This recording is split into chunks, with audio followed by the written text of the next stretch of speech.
My name is Richard Parks. I serve as the Executive Director of the Price Center for Social Innovation under the leadership of our Faculty Director, Gary Painter. And it's really my pleasure to be here learning with you today. We are now ready to welcome our first panel to the stage, and I want to invite them to come forward, and as they come forward, I'll give you a brief overview. Well, as we are in the midst of filing our taxes, I think we are all very aware that tax policy generates substantial capital. But that capital does not always automatically, it never automatically flows to the places of greatest need. Today's panel will illuminate innovative strategies and new tools that states, cities, and regions are deploying to activate markets for social change. Today, we're really delighted to have Jennifer Ito here moderating our discussion. She is a project manager at the USC Program for Environmental and Regional Equity.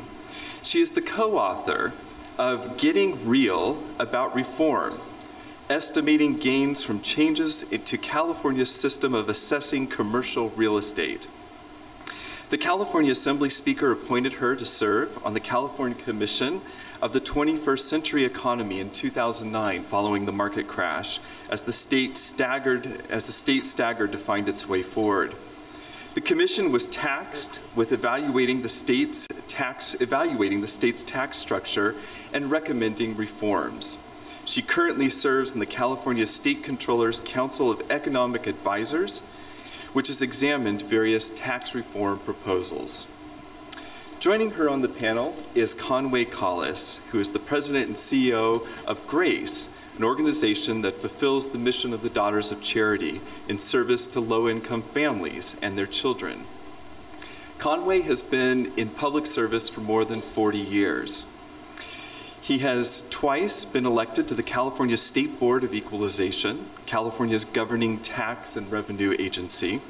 He has also served as chairman of the Equalization Board and led the modernization and the reform of California's tax bureaucracy. Over the years, he has championed initiatives that have leveraged billions of dollars, that is billions with a B, for low-income Californians. Bringing an international perspective to our neighbor is, from our neighbor to the south is Dr. Simón Levy of Agencia de Promoción, Inversión y Desarrollo para la Ciudad de Mexico, which is also known as ProCDMex. I think I'm going to stick with that. It's okay. Very good. ProCDMex is the investment and development agency of the Mexico City government. He is responsible for bringing development and services to the areas of Mexico City most in need. And finally, to open our conversation, we are honored to have someone whose work on social separation and social equity I have followed and admired for decades. I have long admired Myron Orfield and so delighted to have him here. He is a professor of law at the University of Minnesota, where he directs the Institute on Metropolitan Opportunity. He has served in the Minnesota House of Representatives and the Senate, where he was the architect of a series of important legislative changes in land use, fair housing, and school and local government aid programs. His research has led to legislative and judicial reforms at the federal level and at states across our country. As Professor Orfield comes to the podium, I invite you to join me in welcoming our distinguished panel. Thank you very much for the opportunity to talk and open this panel on this very important subject. I'm going to talk today about how the system of local government in the United States, and particularly California and the Los Angeles region, creates an engine of inequality. How our fragmentation of local government, the way that we assess taxes, the way that we incent development, the way that we deal with land use, creates an enormous engine of inequality that drives greater racial segregation. Los Angeles is now one of the most, if not the most segregated metropolitan areas of the country, and drives inequality. Our system of local government tends to put the poor people with the highest levels of social needs into places that have fiscal resources that are shrinking. We place the poor of our society in an ice cube that's melting. And we increasingly use our tax system and our system of local government to shield the resources of our metropolitan areas behind gated communities and behind tax-protected enclaves. That it almost is, it's like putting water into the boat faster than you can take it out in lots of ways. So I'm going to show you some slides of Los Angeles, talk about the implications, and raise some possibilities for tax reform that might begin to change this dynamic. This is a map of the Los Angeles metropolitan area, the census-designated metropolitan area. And these are the schools. Every one of those square dots is a school. And the red ones are more than 87% poor children. The orange ones are 75 to 67, light orange 62 to 75. And as you go down the list, you see the very blue schools are less than 20% or less than 25% poor children. No one is complaining about the schools that are integrated socially and economically.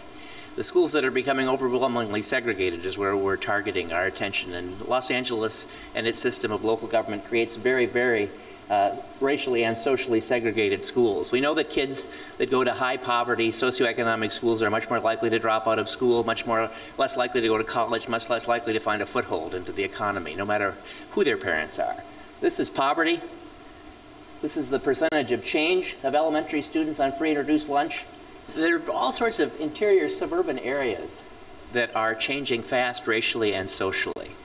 The places that have poor schools are also non-white schools. In the United States, if you're non-white and poor, 3/4 of poor non-white kids go to schools that are overwhelmingly poor children. If you're white and poor, because you're free of many of the barriers of housing discrimination, most poor white children end up attending schools that are majority middle-class kids. But in many of the suburbs just to the southeast of Los Angeles, you see some of the most segregated communities and also the communities that have the lowest combined tax wealth. These are places where the taxes are comparatively high and or the local governments, even with comparatively high tax rates, can produce no revenue. The places, you'll see another set of suburban communities where the tax rates, the tax capacities of property and sales tax are strong, and they grow stronger. These are places where a comparatively low tax rate can raise a very high rate of revenue. So in California, like in much of the rest of the country, California probably does it better than anybody, we create places that if you have choices, residential choices, if you have business choices, we create communities that say, please come here, middle-class families and businesses. We can tax you at a comparatively low rate. We can offer you very good schools and spend more or comparatively more on them than any other place. And we can offer you all the advantages of a metropolitan area, but few of the costs. The other poorer communities, particularly the communities in the interior of Los Angeles, where you see rapid change in the schools becoming poorer and poorer, you see tax capacities that were small at the beginning of the period that I was going to show you, and they're shrinking. So in the interior communities, many of the interior suburbs, you see in a time, whether economic growth or strength, you see small tax capacities that are shrinking. The competition between communities drives further inequality. If you have those choices, if you can afford to cross the threshold into the community that has the good schools, which is an increasingly high, there's an increasingly high threshold, you do it, and it's a no-brainer. You're not an evil person who doesn't choose better schools and lower taxes and better services for their children. But it leaves behind increasingly a greater and greater concentration of social need in a place that has comparatively high taxes and cannot fiscally deal with the problems. In some ways, these tools, these fiscal tools of inequality, I was going to show you how we modeled some tax solutions to show how this might work. These tools keep driving the problem deeper. We're operating at a lot of times on a level, we're working at a neighborhood at a time, we're working in a housing development at a time, we're working at a few people at a time. One of the things, this is a map that shows you the community type. And if you take a look at places that are predominantly non-white, if you take a place, they have the lowest fiscal capacity. These are places that just don't have resources. The integrated communities are in an intermediate place, but often the integrated communities aren't staying integrated because of steering, because of mortgage lending, because of the creation of newer, whiter enclaves. These places are in transition, and as they're in transition, they're losing their capacity. The banks are not providing credit. There's not commercial and economic development. Then we create newer enclaves that have all the benefits, that are more closed, and the tax wealth and resources go there to build new communities that can become, in many ways, shelters for our metropolitan area. This is the community type. You see the growth of the non-white communities in the core of the region. Here's the growth of 2000. So you see the non-white communities growing. These are municipalities, and you can see many of the municipalities. These are the communities of great social and economic stress.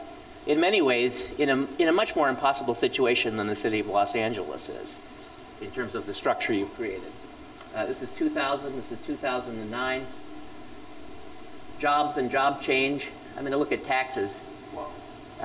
Here is the tax situation. You can see that these inner communities that are poor and non-white and becoming more and more racially segregated, their combined sales and property tax capacity by municipality is in the lowest range.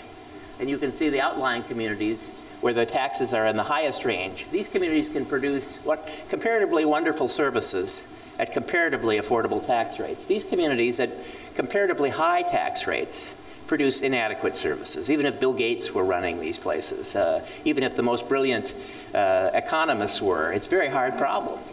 And they continue to grow poorer all the time because of the way we continue to sort and sort and sort people out.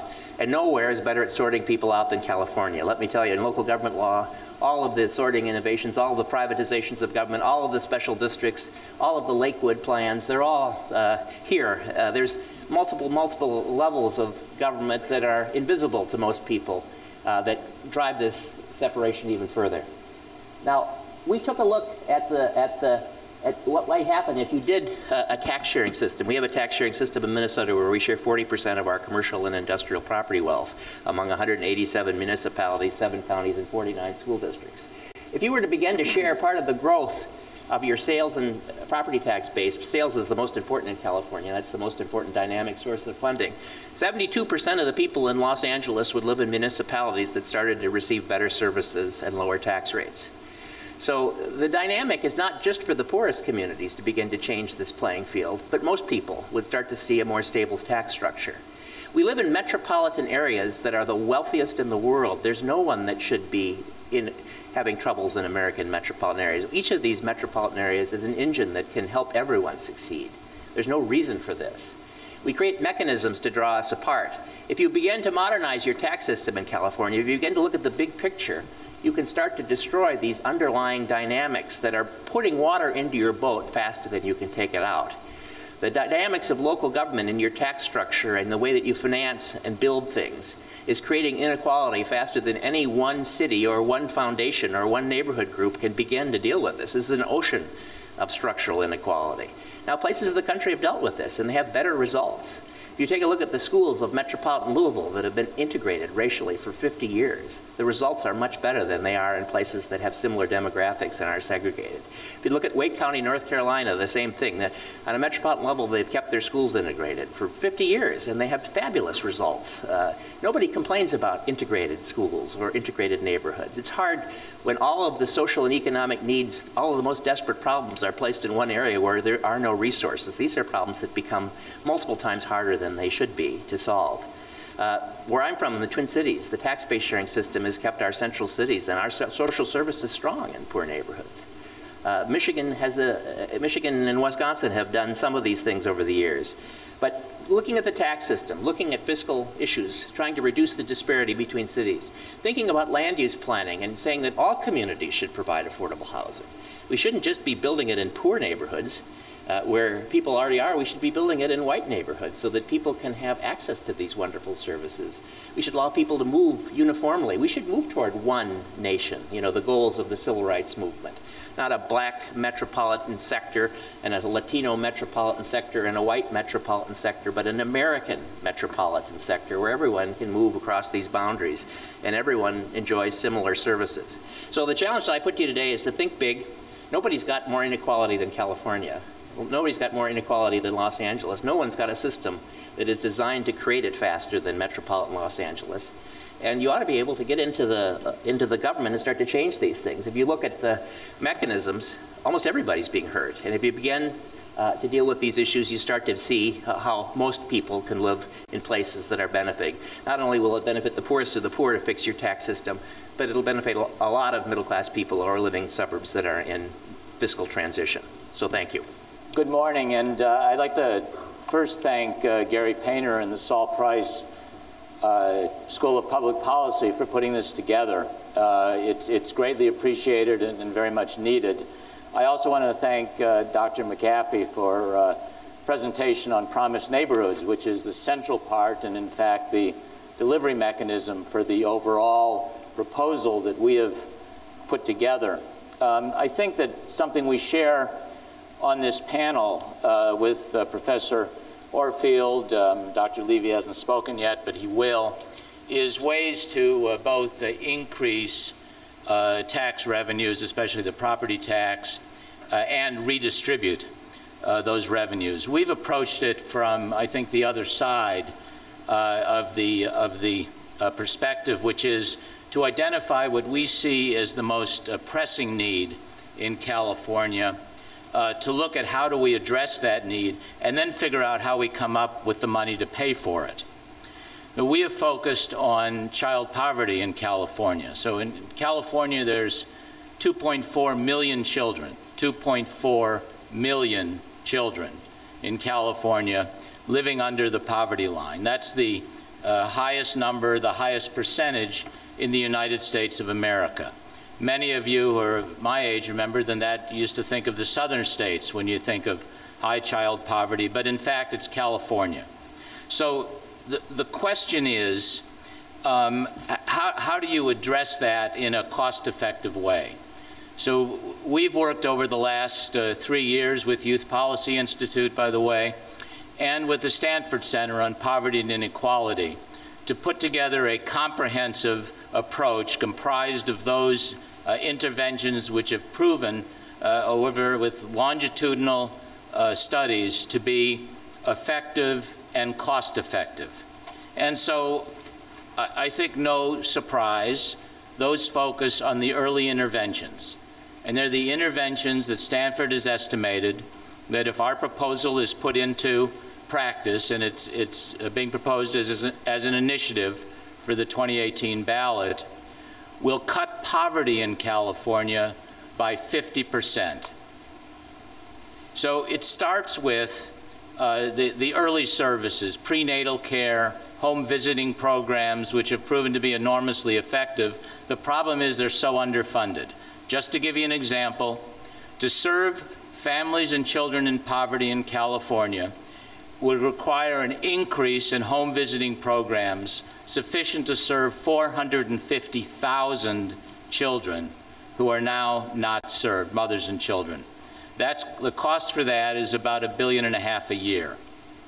Child care, early childhood education, after-school academic tutoring. These are the interventions that show that the quality programs in these areas are, to the extent that there's a silver bullet, this is it.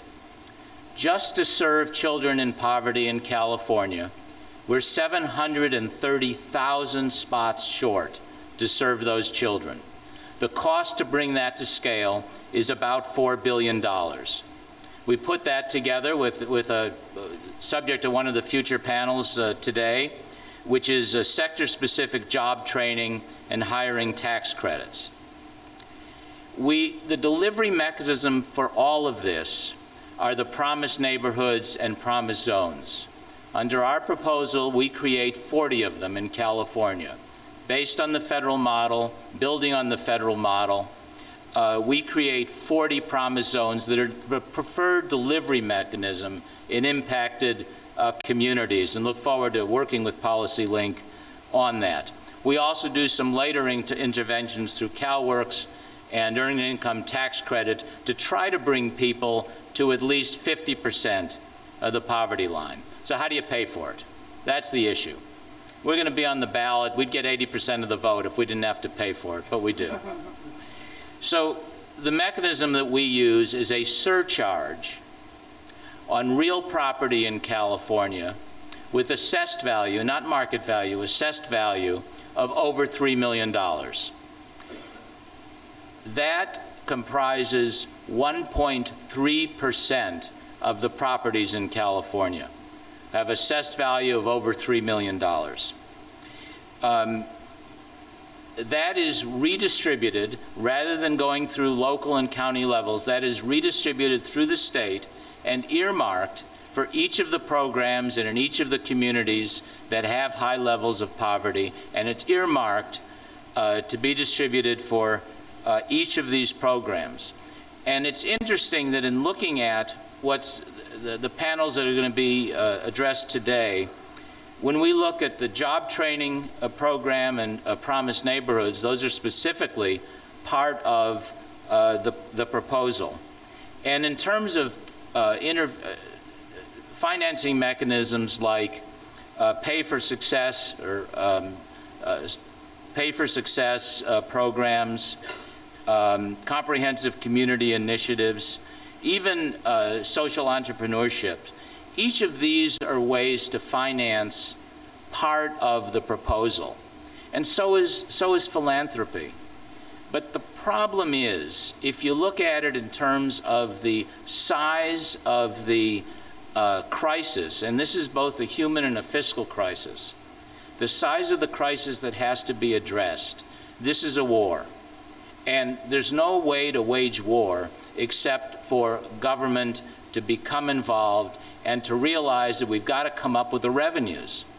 Now, all of this is just talk unless we can come up with the revenues. So this is the concrete way to come up with the revenues to pay for it. It affects 1.3% of the properties in California. It's obviously highly controversial. Many of you have heard the proposals for a split roll tax in California, which would tax business properties or reassess business properties on an annual basis, which is not being done now. I think the benefit of the surcharge is that, first of all, in properties over $3 million, first of all, you're exempting small businesses, which are 70% of the businesses in California. So the small businesses who are struggling do not have a tax surcharge. And from a business perspective, when I was chair of the Board of Equalization, I came to realize that the businesses did have a legitimate concern about consistently fighting with sometimes overly aggressive county assessors and not being able to build in what their property tax payments were going to be. This allows them predictability, but they are going to pay more, and they're going to pay their fair share. So I think if you put it together, I think this is an approach that works. It will be on the 2018 statewide ballot, and look forward to talking to you all much more about it as we get closer to that. Thank you. I would like to start my presentation sharing two things before of the main financial strategies I have prepared for here. First one is the reality in urban development of Mexico, and especially of Mexico City, the value of planning. And in the other hand, the issue that we have on the increasing public debt. This is one of the two things I would like to start. The first one is in Mexico we have, I can assure that at least in the last 35 or 40 years, we have failed in making urban development planning for long term.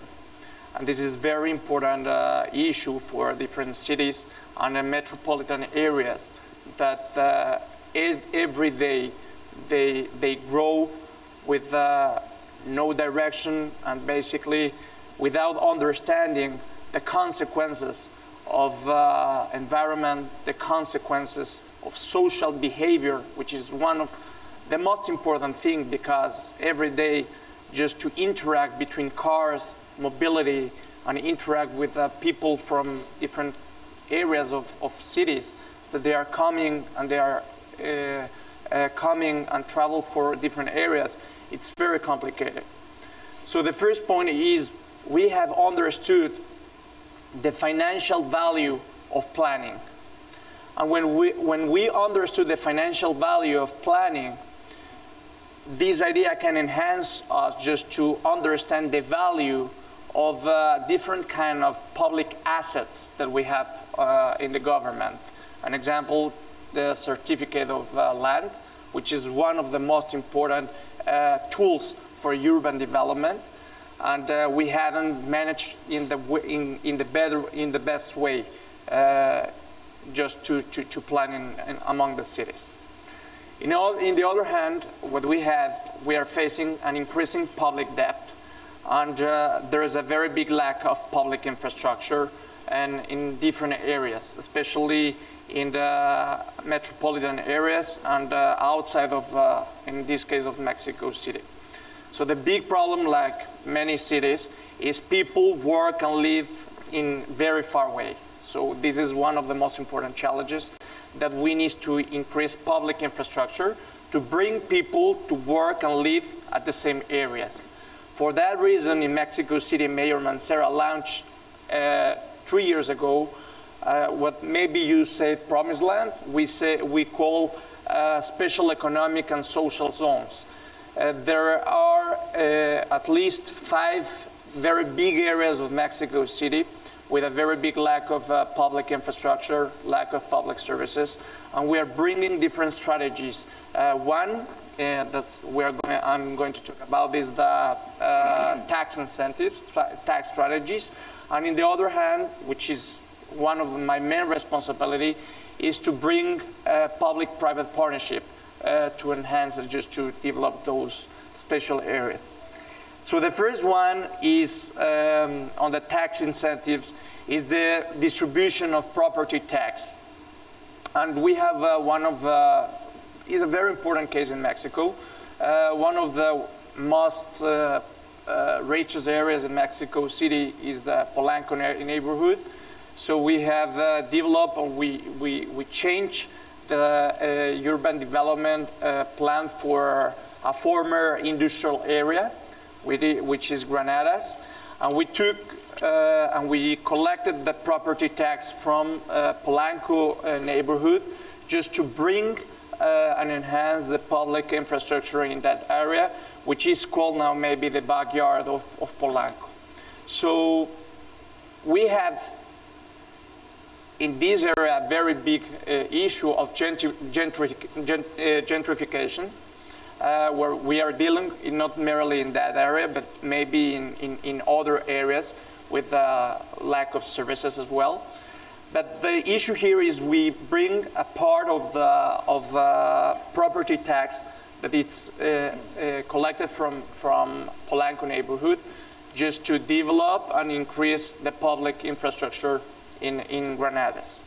The second one is the instrument for development rights, that it's a new kind of a strategy. We have, especially in the south of Mexico City, very important areas that they are non-developed, and they're very close to main University of Mexico, and we have a very important potential of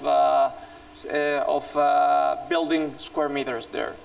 So what we are improving is, instead to build those square meters in that area, we are creating a special certificates to bring those square meters potential to other areas of Mexico City.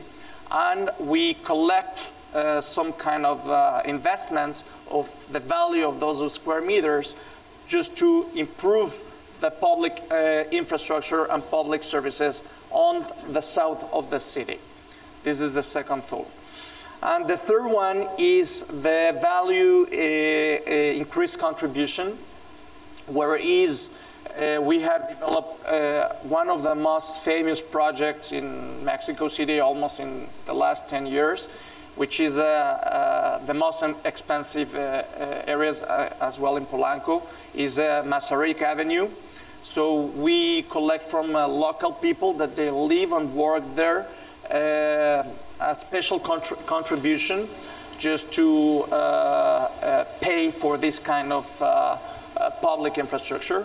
We renovate entirely the avenue, We use public debt with this kind of contribution for stakeholders that they live and work and on the avenue. So basically, those are three examples of what we are facing now in Mexico City. And again, as I stress, I would like to stress again that one of the most important issues, and that's what my question 5 minutes ago, is that we have a very big issue of communicating how to bring those kind of tax or public-private strategies and increase public welfare. This is one of the most important things. And issue and deal with gentrification reality in different areas of Mexico City. Because if we see here a sea of inequality, I can not tell what we are facing now in Mexico City among Mexico countries, so Mexico cities. So basically, those are one of the most important strategies that we are facing in Mexico City. And I can bet that maybe in the next 5 years, all the work that we are developing now in urban planning, they are going to bring us a very important opportunities for investment, both for private sector, but as well for all kind of public stakeholders that they are interested in work with us. Thank you very much. Hey, well, I think I think we're meeting the goals of the conference here, that we're dealing with intractable problems of poverty, of planning, and of taxes. There's no more intractable problem of trying to get reform and moving the needle on taxes. And I think we've heard some really innovative ideas here. So I'm just going to try and summarize some of the key themes and then ask, there's a couple questions that came up for me, so as the moderator, I have some liberty to start some conversation. I'm eager for you all to engage. And then again, just a reminder to those in the Twitterverse that we're going to point to you all out there for the first questions for audience, and then we'll open it up for the room here. You know, so Myra, I was just really intrigued. I know I've followed your work for a long time, and I'm really eager to kind of talk about some of the lessons of regional tax-based sharing.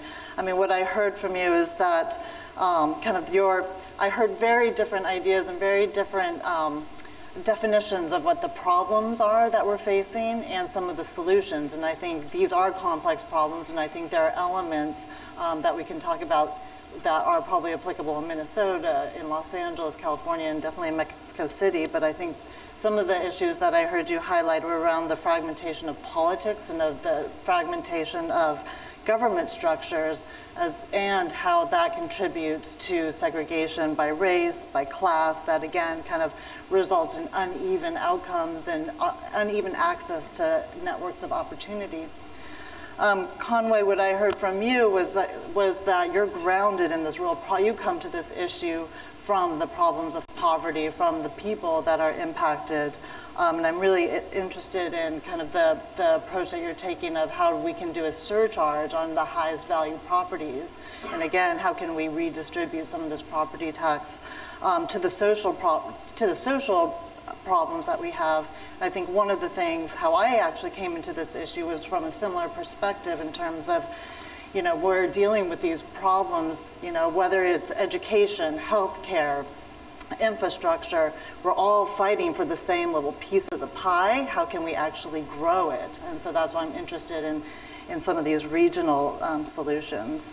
And then I think what you're facing in Mexico City, the planning, I think the interaction of the public debt, the needs for infrastructure, and kind of the resources needed for that, and how can we bring in both the public and the private sector together to pull resources. And I think what you lifted and what you ended on were some very real issues that we're dealing here as well in different places across the state around gentrification. So when I looked at some of Myron's earlier slides, we're almost facing kind of this donut here in Los Angeles, where we had initially kind of this hollowing out of the inner city, but now in pushing folks out to the first inner ring suburbs, that now those folks are coming back. A lot of the investment is coming back, so populations that were left behind are now kind of at risk of being displaced. So Myron, I was hoping that you could share a little more about this approach to regional tax-based sharing, and particularly what it actually takes to get to a place from local government competition to actual cooperation. You know, it's a hard problem to do this. A few years ago, Darrell Steinberg introduced a bill for tax-based sharing in the Sacramento region, and he had surprisingly, had surprising movement in the legislature. The governor at that time, Gray Davis, promised to veto it, and I think that stopped it from happening, but he was able to pass a version of it in both houses of the legislature. I think what he was doing was exactly the sorts of things you need to do. You need to model these systems and show that most communities, regional tax sharing makes most communities more stable fiscally and gives them better quality services at better prices. So the vast majority of people and legislators represent areas that would see what everyone promises in American politics and few can deliver: lower taxes and better services. Now the problem is the other third, or 25%, don't like it very well, and these are the people that will fight it tooth and nail. Most of these kinds of initiatives are highly controversial. When we passed regional tax sharing in Minnesota, it passed by a single vote after 3 sessions of the legislature. The contributing suburb, Burnsville, brought a lawsuit all the way up to the United States Supreme Court before it was the Supreme Court of Minnesota and the United States held that it was a constitutional exercise. Burnsville last year was a recipient of tax-based sharing, likes it pretty well. Minneapolis, our big central city, contributes to some of these poorer suburbs. So I think partly it's realizing that these structural changes are highly controversial. They involve large coalitions. They involve organizing. They involve organizing the suburbs. And I think it's also about a vision of a multiracial, integrated America. I think we have a problem of poverty in the United States, but on top of that problem of poverty in the United States, we have a problem of racial segregation, which deeply intensifies the problems of poverty and makes them much more intractable. I believe that King and the Beloved Society, we're moving toward a multiracial integrated society with a tax system that creates real opportunity for people. I think it'll allow us to prosper.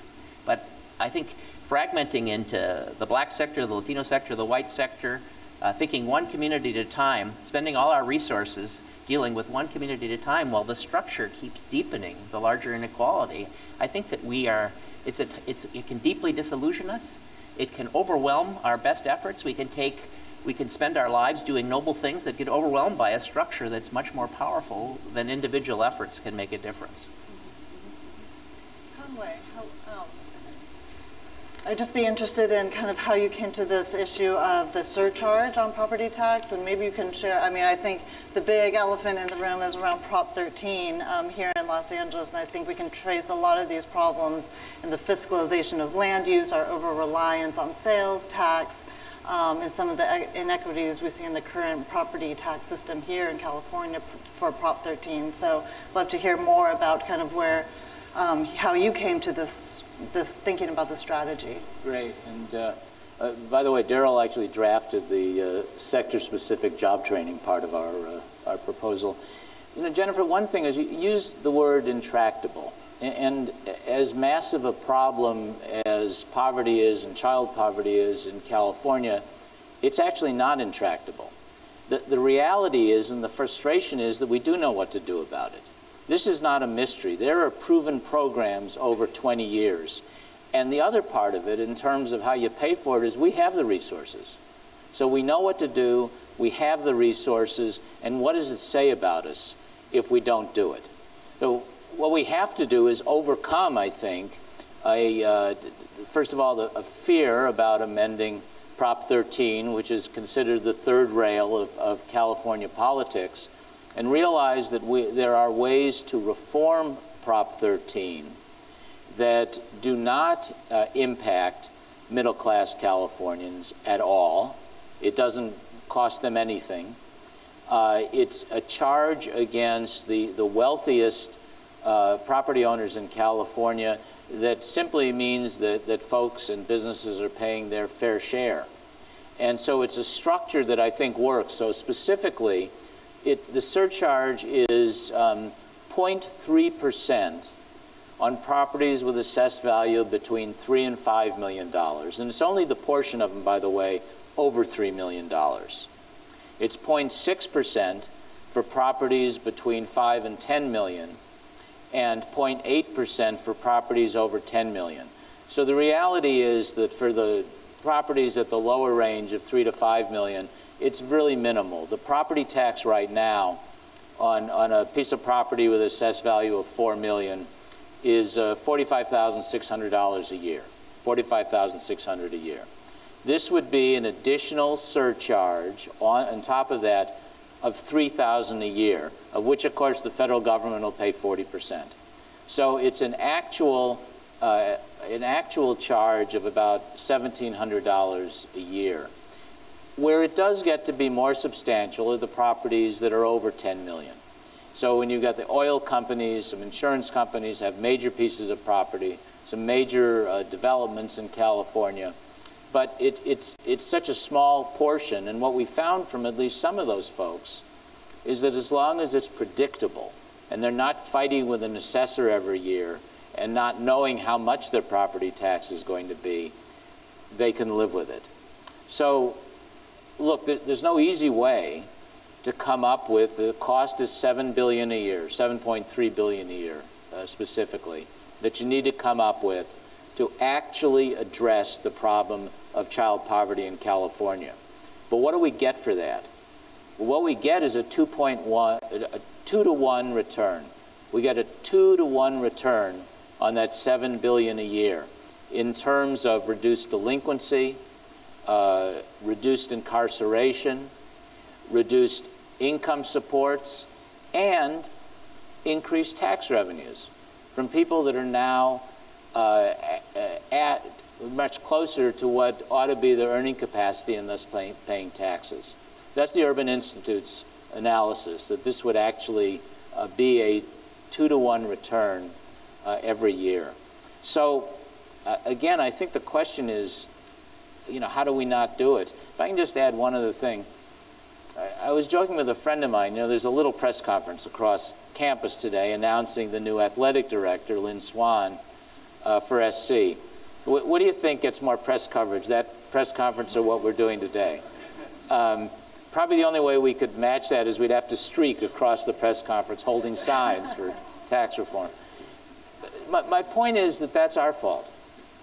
And that what we need to do is to bring to the public's attention the extent of the problem. And what we found in lots of polling and focus groups is that when people, and I'm talking about moderate Republicans too, not just progressive Democrats, moderate Republicans in Orange County, when they realize the extent of the problem of 2.4 million children in poverty, and they realize that there are proven solutions, that this is actually something that we do know what to do, and it can be done in a cost-effective way, there's overwhelming support. And so that's our job, I think, all of us, to bring those kind of solutions, and that there is a tax way to pay for it, to the public's attention. Simone, would you like to add? I agree, especially with the last dots that you said, that in Mexico City or other cities among Mexico, we are facing a different realities. If we want just to pursue or push the strategy to bring property tax from one place to other place, it's very complicated because we have a very rich areas in Mexico City, an example, that they want to increase their own public infrastructure, sidewalks, bicycles areas, public spaces, and they are not interested in cooperate or to have this social vision to bring those taxes to areas that they really need that. So it's very complicated to deal with that matter, because it's not merely just to apply a tax strategy, but it's an a very important challenge is to interact with different stakeholders of the society that they are interested in to increase their own benefits, and in the other hand, just to decrease poverty and lack of services in other areas. So maybe we can we can have a look of what you are facing here in LA.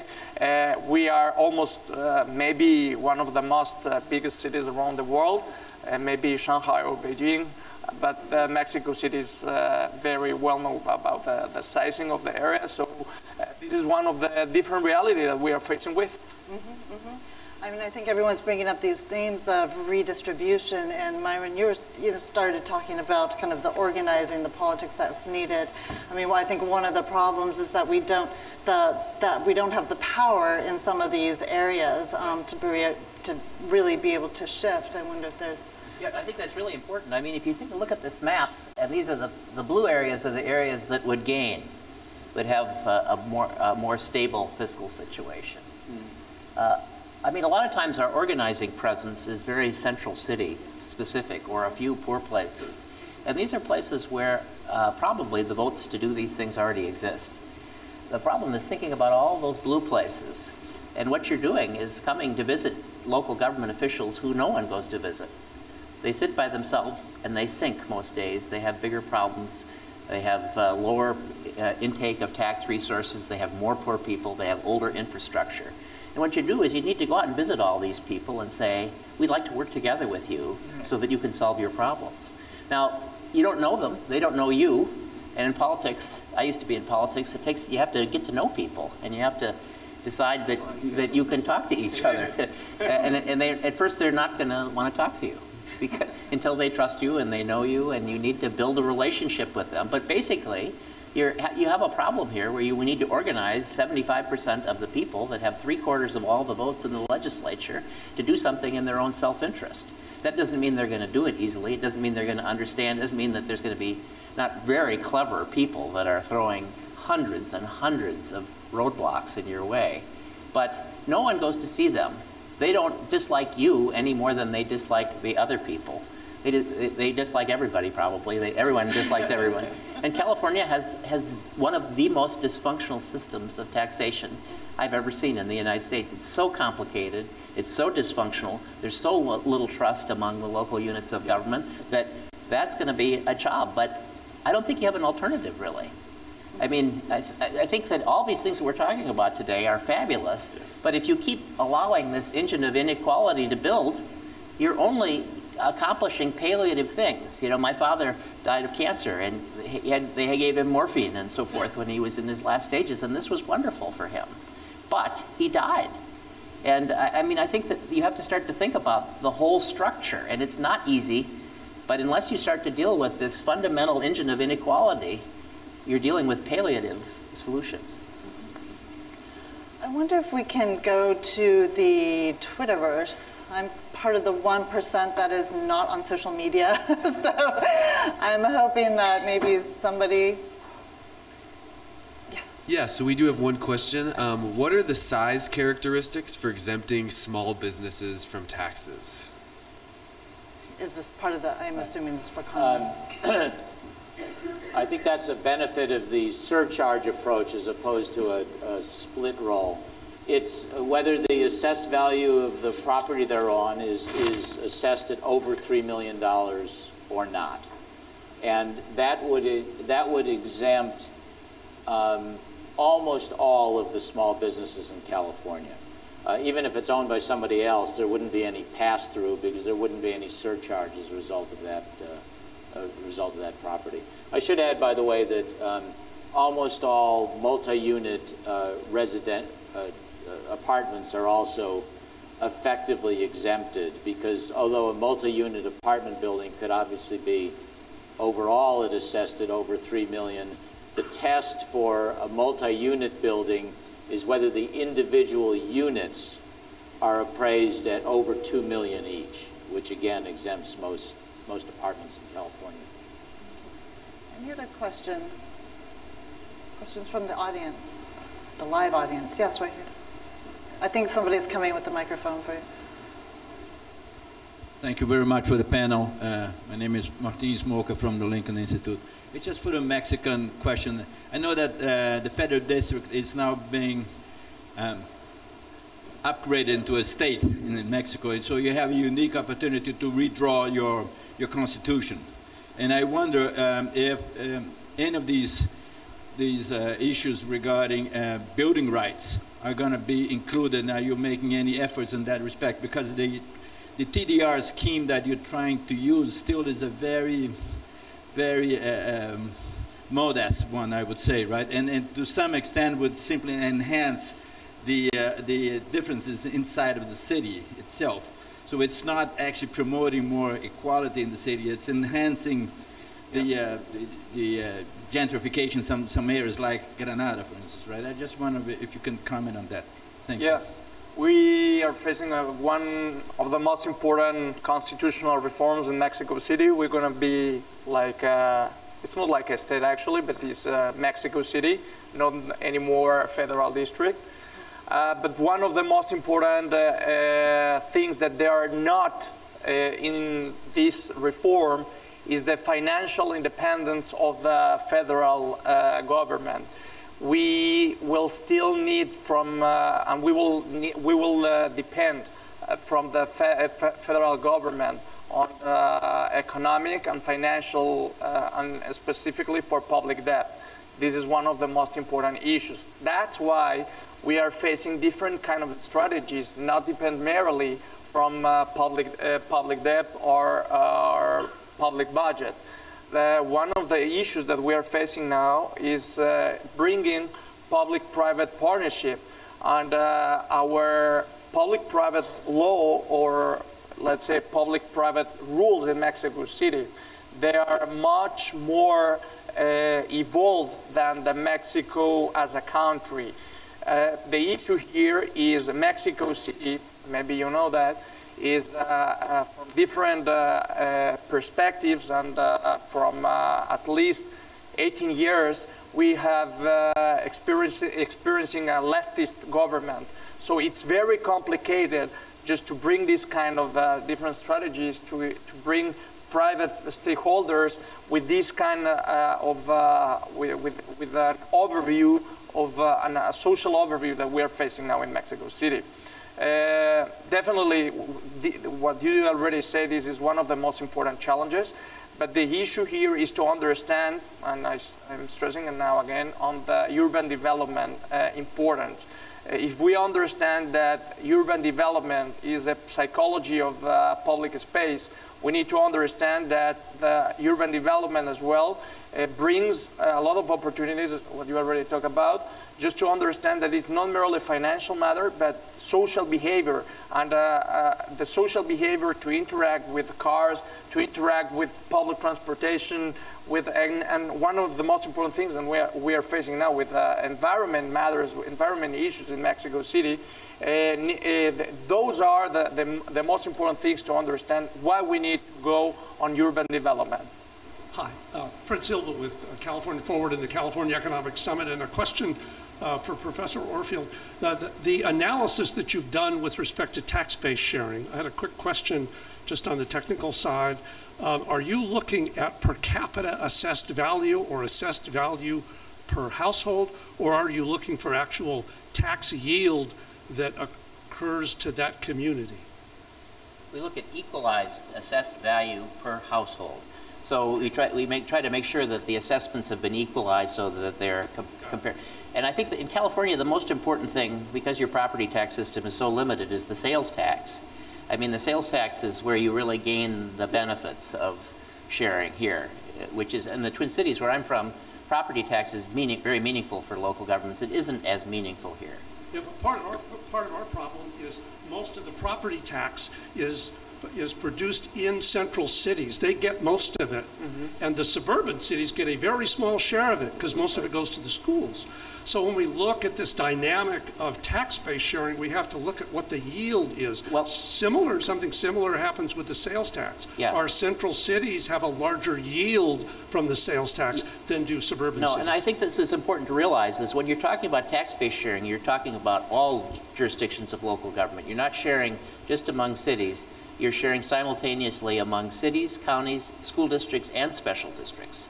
You're dealing with the entire system of local. So when we do fiscal disparities in Minnesota, it affects every city, every county, every school district simultaneously, because you're sharing the underlying base.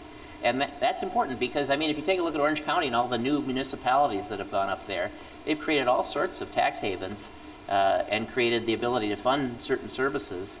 And it's, I think, when you're thinking of the whole picture, you're really getting at the problem. Any other questions? Salin Givergis from HUD. Myron, a question for you, and we've talked about this for a long period of time. You've done lots of work on fragmentation.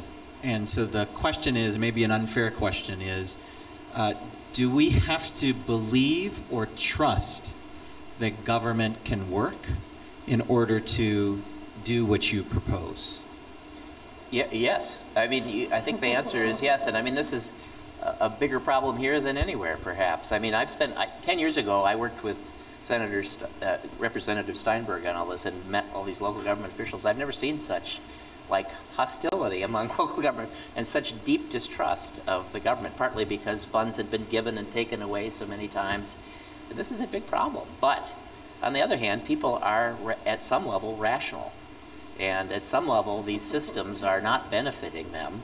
And at some level, they're going to participate in systems that even hypothetically might improve their lives, even if they don't distrust things. I mean, I think one of the problems is we've decided to write off government. We've decided the government's so complex and so corrupt and so driven by special interests that we're going to create these little hothouses of special interests that are just community-based, or foundations are running, and God bless this. But the government is huge and decisive, and if we just write them off and let them go further and further into the woods, things are not going to get better. They're going to get much worse. Can I add one thing to that? Just in terms of the tax base in California, I think a problem is to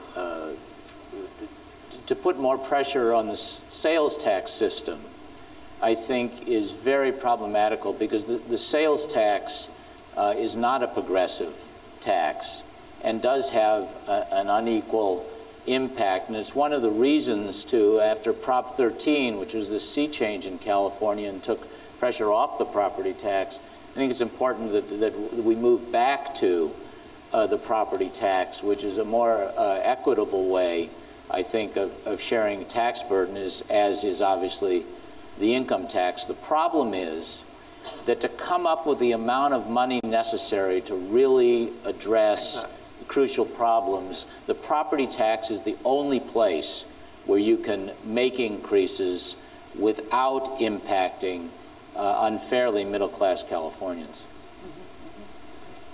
Another question back here. Robert Severo, University of California. My question's also for Myron. Tax-based sharing is obviously such a sensible way to deal with fiscal disparities among municipalities. So my question is why is it only that Minnesota seems to have been able to do it? I mean, it seems you really have to have a state legislature that's willing to create the enabling legislation to empower regions to do this. And the explanation I've heard is that Minnesota, compared to most states, is very homogenous, socially, culturally, ethnically, and it's also very urbanized. A very high share of the state legislature is dominated by urban interests. So you were able to really shepherd this kind of united vision to have this very progressive regional tax-based sharing. California, in most states in there, we're much more heterogeneous and diverse, and I don't think we have the dominance of urban state legislatures in many other states. So how can other places begin to mimic Minnesota? Is it just the fact that Minnesota was so unique that it really allowed this very progressive form of regional finance to evolve? So. Well, I think that Minnesota did have advantages in being more homogeneous and more affluent. I think that definitely was an advantage. But it also had, in the Twin Cities metropolitan area, had 87 municipalities with land use planning powers. And they were all little fiefdoms, just like they are anywhere else. And they were all deeply distrustful.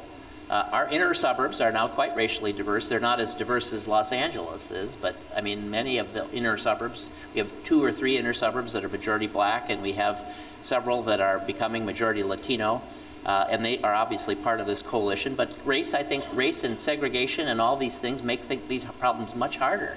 They also make these kinds of solutions much more important.